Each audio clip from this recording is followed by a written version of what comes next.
Hey everyone, welcome back to the channel. Today we're talking about 10 things you need to know when choosing a product. So this is a guide by me, Humansby, and that's this guy right here. That's me. Alrighty. So before we begin, the products you find don't have to hit all 10 points, but aim for about 7 or 8. Some of the points do contradict one another to certain products, but you know, if you aim for 7 or 8, you're pretty much in the sweet spot there. This week, my next video is going to be a dropshipping challenge, and I'm not too sure whether or not I want to do I tried dropshipping for 24 hours or I tried dropshipping with a low budget. So I want you guys to comment down below what one you'd actually like me to do, and that's the one that I'll do. So you can choose between a 24-hour dropshipping challenge or a no budget dropshipping challenge. So drop that in the comments below right now, and then once this video is all done and up, I'll be able to see which one I need to do. And once you've commented, go ahead and hit that subscribe button so you can see when that video does get uploaded. Lastly, you may not realize the mistakes you make when it comes to product selection, so make sure you watch the whole video through to the end. That way you can see everything the video has to cover and you might learn a thing or two. So first things first, can you be creative with your marketing? So this doesn't necessarily just apply to the product, but also you as the business owner.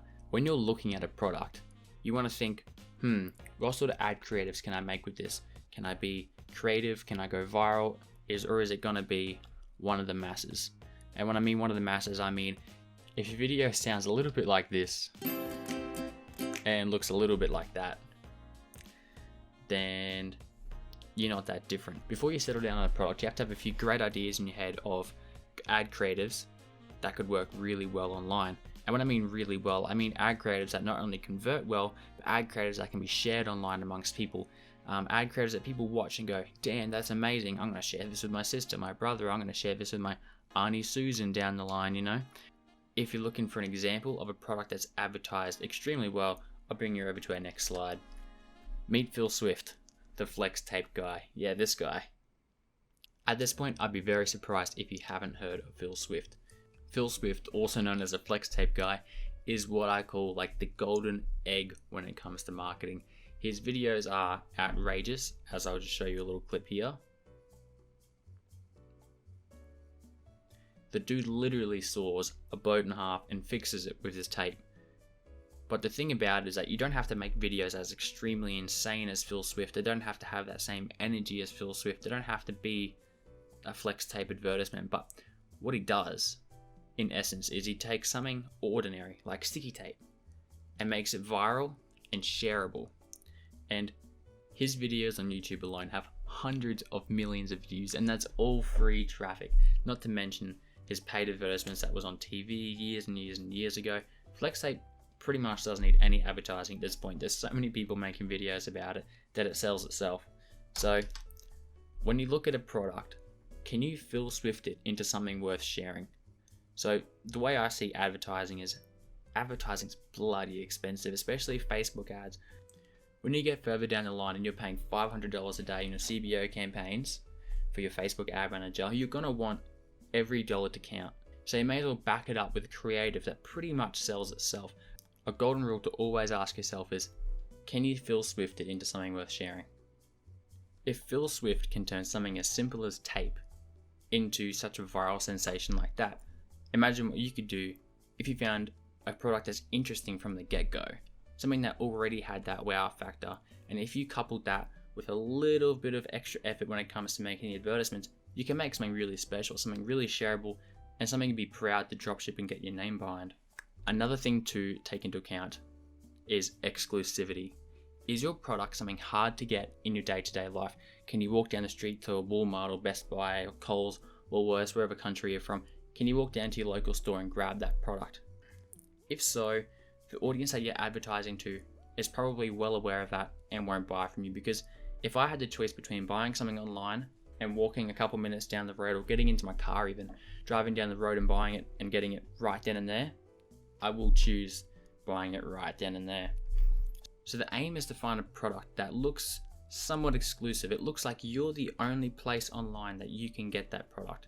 You want your product to appear as though it doesn't appear in any stores.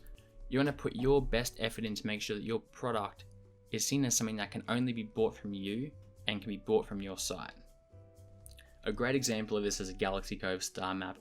I don't recommend you sell this anymore because they pretty much have a monopoly on the market of star maps right now. They've gone so viral, it's been such a hit. So not only is this star map something you can't really buy in everyday stores, you can't buy it from a Walmart or a Best Buy or anything like that. You have to actually go online to buy it, or some little niche store. It seems like something you just have to get online. And Galaxy Cove have branded it in such a way that when people look at it, when people want to buy a star map, they just Google Galaxy Cove, or they've already been hit by the ads. They know that if you want to get one of these things, you have to go to Galaxy Cove. Even though there's hundreds of other sites selling the exact same product, people will want to go to Galaxy Cove. The next really important thing is, would someone buy this out of impulse? So this pretty much comes down to the price of the product and how well branded and how highly valued the product is perceived. When it comes down to it, if the customer has to think twice about the cost of something, chances are they're going to look elsewhere for a better price. That's just as simple as it is. This section more or less explains itself. The goal of it is, does it represent value for money? Is your $50 that you spend on this product going to get you a $50 product? Moving on to number 3, is it a dead horse? And by dead horse, I mean, has it been flogged out? Has it been sold for years and years and years and drop shipped over and over, like fidget spinners? Fidget spinners are oversaturated. You can't really drop ship fidget spinners anymore. They're pretty much every toy store around the world. A good way to gauge whether things are oversaturated is by looking at AliExpress sales, and rule of thumb, if it has over 20,000 AliExpress orders on that single listing, it's probably been oversold. Another way is to check through Google Trends. You can see fidget spinners up here, just goes up and then right back down. They're very dead. No one searches for fidget spinners anymore, and people don't really actively buy them unless you're a child. You don't need to reinvent the wheel when it comes to selling a product. You don't have to sell something that's brand new that no one's ever sold before, but maybe steer away from selling products that already got private label brands built around it, like a Galaxy Cove or a posture corrector or a blend jet, something like that. Another really important topic is this product preying on people's beliefs and culture? So funny story, when I first started getting into dropshipping, I had this brilliant idea that I was going to sell crystals. I never got around to it, but like healing crystals. I did a lot of product research and research into all sorts of niches to see what would be the easiest to tap into, the best to make money, and I watched so many videos on these healing crystal things, and to put it simply, these people looked very, very susceptible, very vulnerable to impulse purchases and overspending, and a lot of these people had spent hundreds and hundreds and hundreds of dollars on crystals, and I go to AliExpress and you can see them for a couple bucks. And I was like, wow, I've stumbled onto something. And then the moral compass inside your head just goes, don't do it. Don't be that guy, because not only is it wrong, it's also somewhat illegal to sell things that have false claims. So if you're selling healing crystals, it's in the name. It's a healing crystal. It's a crystal that does something. You can't really sell something that does nothing. I know there are people out there that do it and that's their whole livelihood, but you don't have to be one of those people. Just steer clear of any of the pseudoscience or spiritual belief stuff. It's just the best for everyone. I mean, you could make a very quick bag doing it, but it's not really worth the risk in my opinion. A great point is, are you an expert or do you have an interest in that niche? So I know a lot of people just go into like Dropship Spy and all those places and see the top products that they can sell. A lot of the times people aren't selling anything they know anything about, and so they have to do all this research into a topic that they're not really interested in, and they're building a store around something they kind of don't like, and so their efforts don't go too far. Having an interest in that niche or in that exact product that you choose will make writing descriptions and making ad creatives so much easier. So if you have a hobby or an interest in anything along those lines and you want to sell products in that niche, if you stumble onto a product that suits your knowledge, and that's just even better. Selling something that you're enthusiastic about will keep you a hell of a lot more motivated. So if you're someone that has an interest in sports and you see a product come up that's gonna help with soccer and you really love soccer, you go, oh, this is great. you already know a lot about soccer, you can probably go out and film your own ad creative with this product, and it will come across as far more genuine and legitimate than what it will if you're just compiling bits and pieces of clips off the internet and just making a little ad creative that way. I know firsthand from experience that if you're selling products in a site that you don't really care about that much, once your ads stop performing and you have to start troubleshooting and trying to get things back on track, it becomes very demotivating. You don't have any desire to keep it going. You want to just call it quits and start fresh. And if it's a topic that you're interested in, you're more likely to keep motivated and actually make something out of it. So that's some food for thought for you. Another important topic is, will your markup cover your ad spend? A lot of people come across products and they say, oh yeah, this is a decent price, there's a $5 profit margin in there. And you go, what about your ad spend? All of a sudden they just assume Facebook is cheap, or they assume that, influencer shout outs don't cost anything, or, maybe they have a few theme pages of their own, but at the end of the day, you're going to want to advertise somehow in some way. If you don't leave yourself enough wiggle room for ad spend, especially if in the beginning stages when you're trying to test the product, you will very, very, very quickly run at a loss, because you'll be surprised how much ad spend can cost, especially on a new Facebook pixel that hasn't been, calibrated, a Facebook pixel that hasn't yet adjusted to the data that it's collecting. I like to mark up the price by 2.5 times. That way I can cover shipping and advertising and the cost. And you might think, 2.5 times, that's a high cost of the product, but if you find a good product, something with a highly perceived value and a low cost from AliExpress or something like that, and you mix that with good branding, it's pretty achievable. In my opinion, it'd be pretty hard to get consistent profits on anything under a ×2 markup.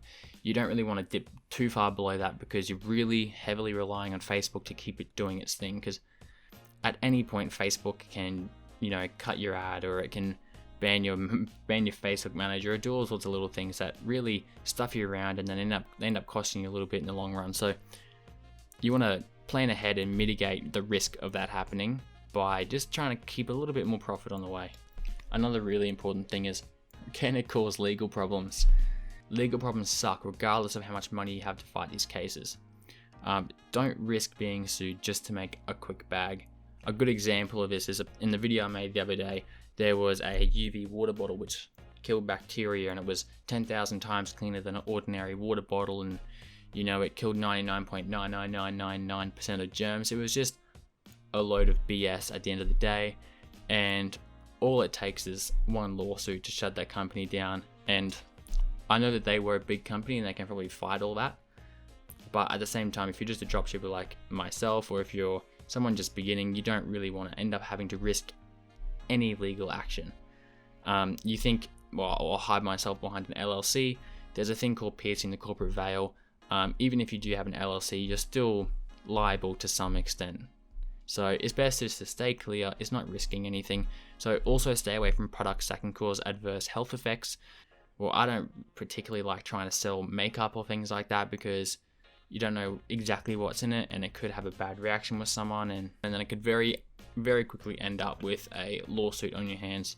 So you want to try to avoid that, especially if you're selling something and all of a sudden a bunch of people get rashes, or at the end of the day, if something does come up like that, it can be a real detriment to the business, and it can cause you to lead into shutdown. So at the end of the day, really think twice about the products that you select, and make sure that they aren't products that could adversely affect anyone's health.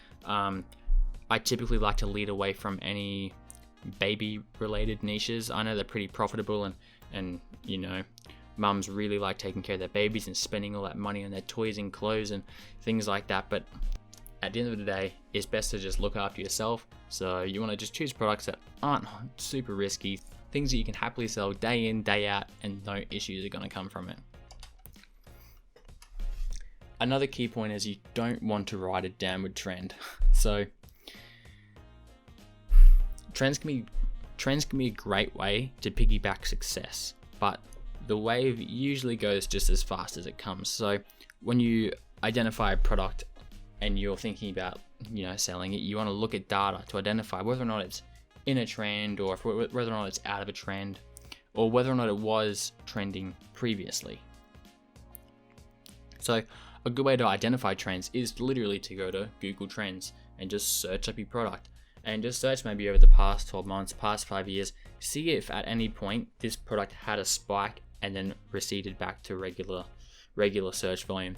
Because if it has already had an enormous spike, chances are everyone on the internet is well aware of it. You may not have seen it, you might be too young, or you might not have been dropshipping long enough to know that it has already been dropshipped before. But it's always good just to double check and be sure of yourself. You can also compare multiple products using the compare feature on Google Trends. So you want to just put in 2 different products you can see, and it'll actually show you relative interest. So, you know, as you can see on my screen right here, I searched Among Us and Fall Guys. Both of these were very popular games, but Fall Guys was huge, and then almost immediately it died because another game came up, Among Us. Even though, as you can see, they were both big games, one was substantially bigger than the other when it comes to search volume, and that will directly reflect on sale volume as well. If you stayed this long to the video, hit that like button and hit the subscribe button, and I'll see you in the next one.